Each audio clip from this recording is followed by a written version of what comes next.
feel a little bit more important than I think that I should. But I'm glad to be here today for you guys. This is a big opportunity for you to have so many different vendors and other people like myself, right, kind of guiding you through this process with media. We're going to talk about lending and everything that has to offer. We're really going to focus on SBA and the Retirement ROBS program for potential candidates to get funding. As a prior business owner, that has been a topic of conversation for me and some of my adventures personally, as far as what is the best fit for me, for your candidates, and ultimately to help you guys be successful as well. So who is FranFund? FranFund is basically, like the name says, it is franchise funding. We help your candidates seek those funds available. We're voted the top lending supplier by franchisors in the Entrepreneur magazine. Amy mentioned that yesterday, and he is right. It is a very achievous and top-notch honor if you're able to achieve that. We were voted number 1 in the lending supplier category, but we've also been named the past 5 years. FranFund's been established since 2006. Jeff Sieber has been a veteran in the franchise industry his entire career. We have very well firsthand experience in franchising itself, as well as a lot of our employees have expert lending backgrounds as well too. All right, so how does an aspiring franchisee or small business owner find the funds to get started? There's obviously tons of different options out there. Equity funding, everybody pretty well knows. Private investing, angel investors, venture capital partnerships, things like that. Asset-based funding, which is basically your equipment leasing, securities backed, which is your wealth portfolio or stock portfolio, should you choose to go that route. And then debt funding, we're all pretty well familiar with, be it credit cards, home equity lines of credits, bank conventional or SBA type loans as well. And then of course self-funding, which is using those retirement programs as well. Small business lending has been a very hot topic, especially since COVID and all of the PPP loans that were out there. But most lenders are focused on SBA loans really due to the government-backed guarantee. It allows them to feel more comfortable to lend for the quote-unquote riskier type of lending, being startups based on projections, not true hard figures out there. And then of course all of the other different parameters. Got an established model, but it's a different location, things like that too. SBA lenders are a little bit more appealing because they have the government-backed guarantee on their loan amount themselves. We have a historic and extensive network of SBA preferred lenders, meaning that if you go with one of our lenders, they are preferred lenders within the SBA parameters. You do not have to be formally approved by SBA before you get your funding. If the bank approves you from their credit level, that candidate is automatically approved for an SBA loan. Helps with that process a little bit faster, which we'll talk about lender timelines here in a minute too. SBA does all kinds of lending. It is not just strictly for startups. They will do acquisitions if we're purchasing an existing business, if we're doing expansions, especially if we're looking at candidates that will want to purchase 2, 3, 5 units or multiple territories. They will do those as well later on. And then of course, working capital is always built into an SBA loan to help with those fundings of those startup costs, so it's not completely coming out of the candidate's pockets too. Loans can go as low as $100,000. It's a little tricky, honestly, to find a loan for $100,000. Most bank appetite is about $150,000, but we do have lenders that are willing to go anywhere within that range of $100,000. Up to $5 million is the program cap there. Now, SBA loan qualifications in order for your candidate to be approved. There's 4 big qualifiers here. We kind of view these as buckets. If we're a little light on one, hopefully we're strong in another one. And any kind of industry or indirect experience is always helpful. Not required, but definitely helpful. Credit scores across lending always matter. Minimum FICO scores, ideally to qualify, is a 680 or better with favorable financial history. Doesn't disclude if you've had bankruptcies or foreclosures, of course, either. If that has happened, they just really want to see that credit has rebounded and we have been able to bounce back with no other prior issues since. Equity injection, or can be known as your down payment, very similar to buying a house. I make this analogy a lot when I'm talking to your candidates on the phone. Everybody pretty much has bought a house, so they kind of know what that process is like, and it's very standard across the board. But equity injection, cash injection, their down payment, on average is 15 to 20%. Sometimes right now we can get a 30% required down payment. That is based on the total project cost to fund the business entirely. 30% right now is really just because the rates are so high. Cash is king, rates matter. They want to make sure that the next fourth one here, burn rate, we have enough there to be able to help the business during that interim while we're working to get to break even or a profitable point as well. Collateral on these loans, it is very common that banks want collateral requirements as well. That is typically a lien on a piece of property. Primary is preferred by SBA, so candidates need to be comfortable there. We do have bank options depending on a loan amount where banks are a little bit more comfortable letting that personal collateral requirement go. They will do for sure at least a $350,000. We have a lender network that is not as strong, meaning a large number of banks that are comfortable there, but we do have a handful that will not require personal collateral if the loan is at least $350,000.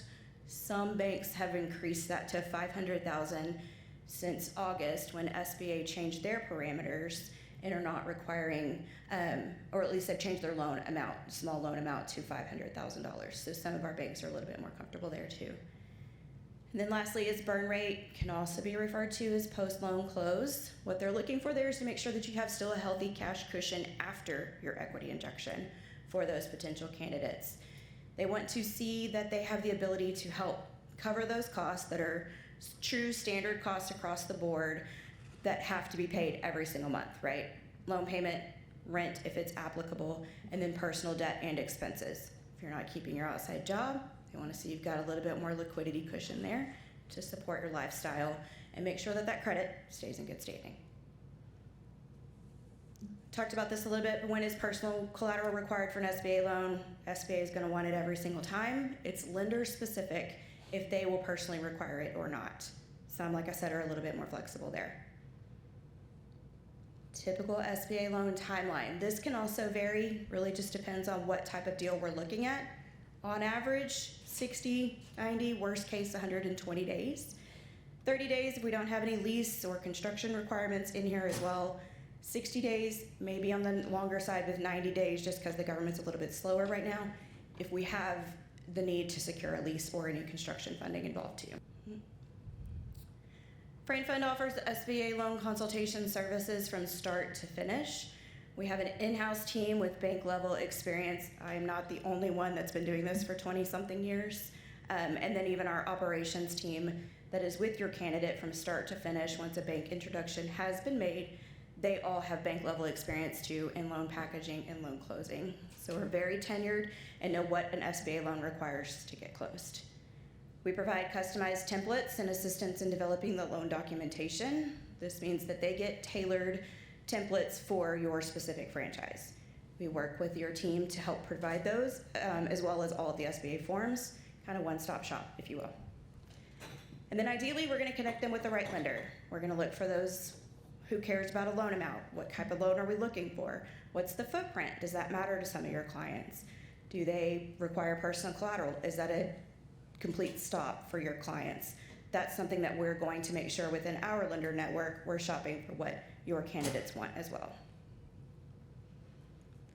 Accurate pre-approval process for us, that basically is our pre-approval letter is just like when you're buying a house. You wanna know how much you can qualify for, you wanna know an idea of what your terms are gonna be, we're gonna provide that to you up front.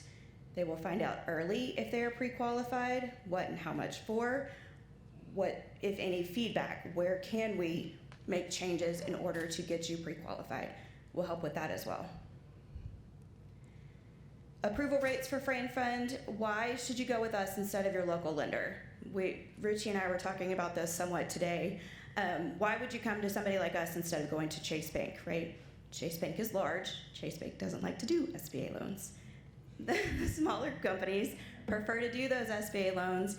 If we review a financial package and we provide you a pre-approval letter, we have a 99% success rate. Your candidate is going to get funded. By any sort of avenue, we've got a handful of options available, not just SBA loans here too. This is a really big topic in the world over the last 2 years. How are changes to that prime rate impacting SBA loans? If you followed anything in the news, finance related, you know that those prime rates have climbed over the last 2 years, anywhere from 1/4 to a full percent in some cases. SBA rate changes are making it somewhat a little bit more difficult. Got to have a well-qualified borrower here that can absorb some of those upfront costs for those prime rate changes, especially when we're talking about the burn rate and that post-loan close liquidity requirement, having enough cash left over to help support those businesses. Prime right now is 8.5. Every lender is going to add their spread on top of it. That is where the bank is going to make their money. That can be as low as 2% or as high as 2.75. They are fully variable rates, which means that once this rate starts to come down, that Wall Street Journal rate, their payment will automatically decrease. And I will make the argument right now at any time that you want a variable rate loan in an SBA market right now. You don't want them fixed for 11.25%. It is way too high for a 10-year term. They don't ever have prepayment penalties unless you've got real estate involved. So they can always refinance out once that rate market does re-stabilize at the lower rate and buy out of their SBA loan. Very common for that too. Now here's where we're going to talk about different funding options, not just SBA loans, but we've got unsecured options available. That is completely unsecured, basic signature loan there. No business or personal collateral is required on these. They do come with a heftier interest rate, and those likely are fixed for the term. They're 21 days funding, pretty quick and easy process there. You can have funds in hand in one lump sum within about 3 weeks. And it is just a soft pull until you're formally approved. No down payment on these. Kicker here, credit scores have to be at least 700, and you have to have a minimum of 3 years worth of credit history. Debt to income matters on these a little bit more because it is unsecured loan. Has to be below 40%, and your credit card usage can't be too high. They want to make sure that you're responsible. Next one is rollover for business startup. This is a very hot topic at FranFund too. Our business is pretty well equal split 50-50 between ROBS funding, which is using retirement funds with SBA loans or a combination of both. FranPlan is the name of our ROBS program. ROBS stands for Rollover for Business Startup. This allows the use of qualified retirement funds, meaning it has to be from a previous employer, an IRA, it cannot be current 401k plans, and then Roth programs. Those have recently changed too. Roth IRAs are no longer qualified. These are not distributions, and it is not a loan. It is truly rolling over from one retirement program into another one that your current corporation will hold and allows access for those startup funds to fully fund your business with absolutely no debt. This program has been in place since 1974 and has only recently become a hot topic. Yeah, you got a question? If they're leaving that job to open the franchise, That's right. they can use it or they cannot? They can. They have to leave first, so that way it is available to roll. Okay. But as long as they're leaving their current employer, those funds are accessible. Yes. Okay. Good question. Major benefits of the ROBS program, completely debt-free funding. You are not getting a loan for it. You are using your personal retirement funds in order to start up your new business. Credit scores do not matter, and you absolutely no, like I said, absolutely no payments associated with these. Kicker here, you have to have a C Corp created in order for this program to function based on the IRS guidelines. So that's one of the bigger differences. It cannot be an S Corp, cannot be an LLC. It has to be a C Corp. And the reason for that is the company itself, your employees have the ability to invest in that 401k plan, and that is the purpose of that C Corp, is being able for everybody to have access to it. So C Corp is created first. You design and adopt the new 401k plan for your business. You transfer the funds from your old investment account, purchase the stock in the new C Corp, which gives operating capital to the business itself here. Difference with using the ROBS program from using a direct distribution is the ROBS program, there are no penalties and there are no taxes. Retirement funds are not accessible until you're 59 and a half or older, which means someone like me would have to do a distribution and I have to pay the 10% penalty. Taxes we've got factored here at about 30%. I don't think they're that high, but idea is that $150,000 in the retirement plan, if I did a distribution, I would only have $90,000 available to start my business. Whereas if I utilize the ROBS program, I've got the full $150,000 available. ROBS timeline, definitely a little bit faster than the government-backed loan. Typically, within 3 to 4 weeks, funds could be transferred over completely. That's including the C Corp paperwork and purchasing of the stocks. FranFund has, like I said, plenty of options in our arsenal. Unsecured personal term loans, refinancing options, like I said, when that rate does come down. Securities-backed lines of credit, that allows you to use your stocks, bonds, mutual fund portfolio as your asset and your equity to do your line of credit there.